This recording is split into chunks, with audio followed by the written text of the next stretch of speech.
श्री बालाजी महाराज, जय माता की। कुल देवी की पूजा क्या करनी चाहिए? अगर करनी चाहिए तो क्यों करनी चाहिए? क्या कुल देवी देवता की पूजा करने से हमें क्या लाभ प्रदान होता है? किस प्रकार का लाभ प्रदान होता है? क्या हमारे घर में तंत्र की प्रक्रिया नहीं चलती है? क्या उस दौरान हमारे घर का रक्षा कवच बन जाता है अगर हम कुल देवी देवता की पूजा करते हैं? या कुल देवी देवता की पूजा करने से हमारे घर में नकारात्मकता पनपती नहीं है? या कुल देवी की पूजा करने से, कुल देवता की पूजा करने से हमारी जो तरक्की है वो दिन दुगनी रात चौगुनी बढ़ती है? देखिए, आज मैं सारा पर्दा इन बातों से हटा दूंगा। आपको पता लग जाएगा कि अकेली कुल देवी देवता की पूजा करने मात्र से आपको क्या क्या प्राप्त होता है, और अगर आप नहीं करते हो तो आपको क्या प्राप्त होता है। देखिए, सबसे बड़ी बात ये होती है, जो हमारे कुल की शक्ति होती है, जागृत शक्ति। जैसे कि अगर हम मान लीजिए कोई हमारे परिवार के अंदर, मान लीजिए जावेर गुगा जी की पूजा होती है, या गोरख बाबा की पूजा होती है, या उधर हनुमान जी, दादा हनुमान जी की पूजा होती है, और काफी लंबे से, या श्याम बाबा की पूजा होती है। एक पीढ़ी, दो पीढ़ी, तीन पीढ़ी, चार पीढ़ी पीछे, जो जितनी मान लो 4 पीढ़ी पीछे हमारे घर के अंदर जो है उनके नाम की पूर्ण रूप से पूर्णिमा की कोई हम कढ़ाई लगाते थे, लंगर लगाते थे, या कुछ भी ऐसा कार्य करते थे, उनकी मान लो रात्रि जगाते थे, या कुछ भी ऐसा कार्य हम करते थे। लेकिन आने वाली जो पीढ़ी है उन चीजों को नहीं करती है। ना करने के कारण आपके घर के अंदर जो है, जो कुल की शक्ति का प्रकोप होता है, जैसे कि आप इस बात को तो मानती हो कि अगर हम जिस भी इष्ट आराध्य की पूजा करते हैं, उनकी कृपा, उनकी करुणा हमें प्राप्त होती है, उनकी शक्ति भी हमें प्राप्त होती है। तो अगर हमारे परिवार के अंदर किसी भी बुजुर्ग ने या किसी भी व्यक्ति ने कोई ऐसी कृपा प्राप्त करी है जो हमारे परिवार में, चाहे वो कुल की शक्ति की हो, कुल के देवता की हो, तो अब वो क्या होता है कि जब हम उस पूजा को बंद कर देते हैं और पीढ़ी दर पीढ़ी जो पूजा चल रही होती है वो पूजा बंद हो गई है, तो आपके घर में कई प्रकार का दोष उत्पन्न होता है। पहला तो आप भूत प्रेतों के चक्रों में पड़ते रहोगे। दूसरा, घर में से नकारात्मकता आपके खत्म नहीं होगी। आप हर बात पे, आपके घर में नेगेटिविटी जो है वो रहेगी। पति पत्नी में तनाव जो है बना रहेगा। क्यों बना रहेगा? इसके पीछे सबसे बड़ा कारण ये है, खानदान की शक्ति जो होती है वो बहुत बलशाली होती है। जैसे कि आपने देखा कि भगवान राम जो है सूर्यवंशी है, उनके कुल में रघु भी हुए थे, दिलीप भी हुए हैं, और भगीरथ भी हुए हैं, जिन्होंने इतिहास को रचा है।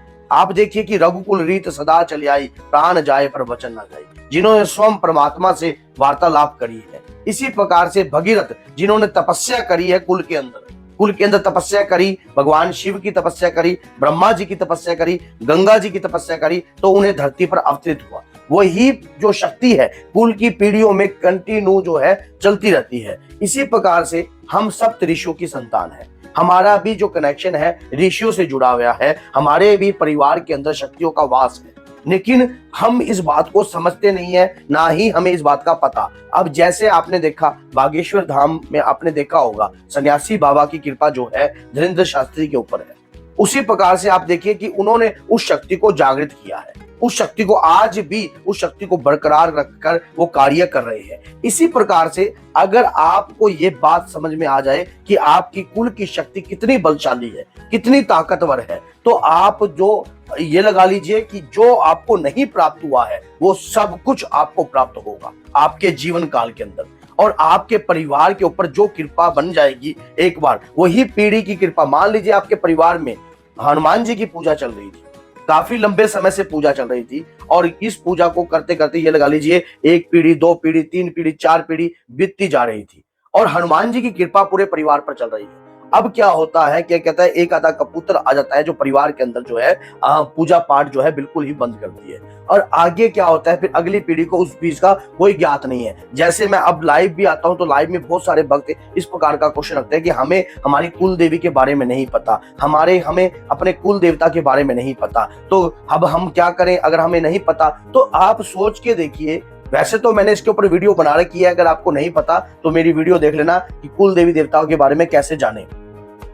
तो आप ये सोच के देखिए कि जब जो भूल ही गए, जिनकी कृपा का आपके परिवार में जिनकी कृपा चल रही होती है, उनको हम भूल ही गए। आज के समय में तो लोग माँ बाप को भूल जाते हैं, तो ये तो कुल देवी देवता है। जब हमारे जीवन में दुर्घटनाएं घटने लगती हैं, या हमारा मान लो एक बुजुर्ग माँ बाप है और माँ बाप का जब उनका बच्चा उनको छोड़कर जाता है तो वो कहीं और जगह रहने लग जाता है, तो उस बुजुर्ग माँ बाप ने कभी अपने बच्चे को ये नहीं बताया कि कुल की शक्ति का होना बहुत जरूरी है। और चाहे वो फॉरेन में रह रहा है, आगे उसका बच्चा तकलीफ में हो गया है, उसको सांस लेने की दिक्कत है, कोई शारीरिक पीड़ा हो रही है, या उसको भी, उसके लड़के को भी ये अस्थमा की पीड़ा थी या कोई भी थी, तो आप सोचिए कि उस परिवार के अंदर कुल की शक्ति का वास था, तो वो शक्ति का वास तो उन्होंने बिल्कुल ही विलुप्त कर दिया। अब वो घर में कोई भी मांगलिक कार्य करते उनको याद नहीं करते, कोई भी शुभ कार्य करते याद नहीं करते, तो कुल की शक्ति जो है आपके परिवार में जो चल रही थी उसको आपने रोक दिया। अब रोकने के बाद जो है आपके परिवार में जो है आपको समस्या चलती रहेगी। फिर उस दौरान आप किसी से दिखाओगे, फिर आपको कहोगे कि किसी ने आपके ऊपर तंत्र कर दिया है, किसी ने आपके ऊपर ये प्रक्रिया कर दी है, किसी ने आपके ऊपर ये कर दिया है। देखिए, अगर कुल के अंदर कुल देवी देवता की पूजा नहीं होती है तो घर के अंदर पितृशक्ति का भी वास नहीं होता है, और पितृशक्ति का वास नहीं होता है तो परिवार के ऊपर जो है आपके देवी देवता, आपके कुल देवता, आपके ग्राम देवता, कोई शक्ति जो है आपके परिवार के ऊपर कृपा नहीं बरसाती है। फिर आप पूजा पाठ करते हो, फिर आपकी पूजा पाठ भी लगी नहीं रहती है। अब इस दौरान क्या होता है, जैसे कि बहुत सारे भक्तों के साथ क्या होता है कि तंत्र की प्रक्रिया होती है, तो तंत्र की प्रक्रिया के अंदर उनके कुल की शक्ति को बंधनग्रस्त किया जाता है, वचन बंद किया जाता है। तो वचन बंद तभी शक्तियां होती है जब आपने अपने घर में कुल की शक्ति को पूर्ण रूप से जागृत नहीं किया है, उनका नाम नहीं लेते, उनके नाम का सिमरन नहीं करते, फिर आपके घर में वो तंत्र बड़े आसानी से हो जाता है। तो कहने की बात यह है कि आपको अपनी कुल की शक्तियों को याद कर कर चलना पड़ता है, कुल की शक्तियों को मानना ही पड़ता है। और हिमाचल में तो ये बहुत बड़ी, पहाड़ी इलाकों में तो बहुत तकड़ी परंपरा है, उत्तराखंड, हिमाचल, ये जगह पे बहुत तगड़ी परंपरा है, कुल की शक्तियों को मानते हैं और उनके प्रति जो है कार्य भी करते हैं, कुल की देवी देवता का प्रति उनका भोग प्रक्रिया जो है कार्य भी करते हैं। इसी प्रकार से आप यह सोचिए कि आपके परिवार के अंदर अगर किसी ने तपस्या करी है, कोई साधु बाबा है या कोई भी है आपके परिवार के अंदर, अगर आप कुल की शक्तियों का स्मरण करोगे, कुल की शक्तियों की पूजा करोगे या उनका आह्वान करोगे, तो वो शक्ति आपके परिवार में जागृत होगी ही होगी। अगर आप उस शक्ति को जगाना चाहते हो तो आज से ही कुल की पूजा पाठ जो है आपको प्रारंभ कर देनी चाहिए, चालू कर देनी चाहिए, जिससे आपके परिवार की जो शक्तियां हैं वो उदय हो। ये बहुत जरूरी है और आने वाली पीढ़ी को भी ये बताया जाए, ताकि कि हमारे घर के अंदर जो है दादा हनुमान जी की पूजा होती है,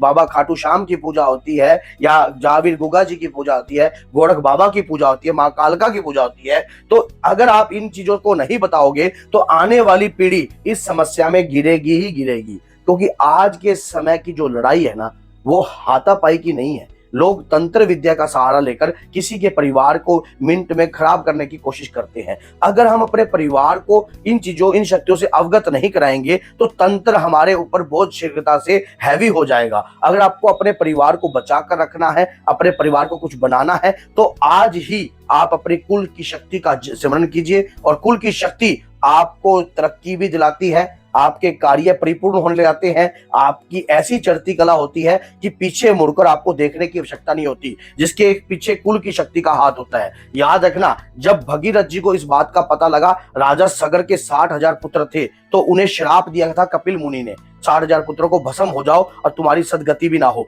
ये बात भगीरथ जी को जब पता लगी, तो जब तीसरी पीढ़ी में, मान लो भगीरथ जी तीसरी, जब जैसे उससे पहले 2 संतान जो है चली गई थी, लेकिन तीसरी जो थे वो भगीरथ थे। उन्होंने देखा कि मेरे कुल के ऊपर एक दोष है, इस दोष को मैंने खत्म करना ही पड़ेगा। तो उन्होंने अपने कुल के आदि गुरु का ध्यान किया और गुरुओं ने उनको बताया कि आपके परिवार के ऊपर यह दोष है और इसके लिए, इस दोष को खत्म करने के लिए आपको गंगा को धरती पर लाना होगा, जो कि ब्रह्मा जी के कमंडल में वास करती है। तो उन्होंने प्रयास किया और प्रयास कर कर उस दोष को खत्म किया। इसी प्रकार से आपकी कुल की शक्ति अगर आपके साथ होती है तो पितृ शक्ति भी आपके ऊपर सहयोग करती है, ऊत पितृ भी आपके ऊपर कृपा करते हैं। तो इसी प्रकार से आप भी अपने घर में कुल देवी देवता की पूजा का जो कार्य है वो कीजिए। चाहे 14 के दिन करिए माता का, या नवमी के दिन, जिस दिन उनका दिन होता है उस दिन उनके नाम का कुछ भी जो भोग प्रसाद जो भी आप कार्य करते हो या कोई कढ़ाई लगाते हो तो वो कंटिन्यू आपको लगानी चाहिए। और हो सके तो आप 1.25 महीने के एक अंदर अंदर कभी एक बार हवन भी उनके नाम का करना चाहिए। तो बोलिए जय सीताराम, जय श्री बालाजी महाराज, जय माता दी।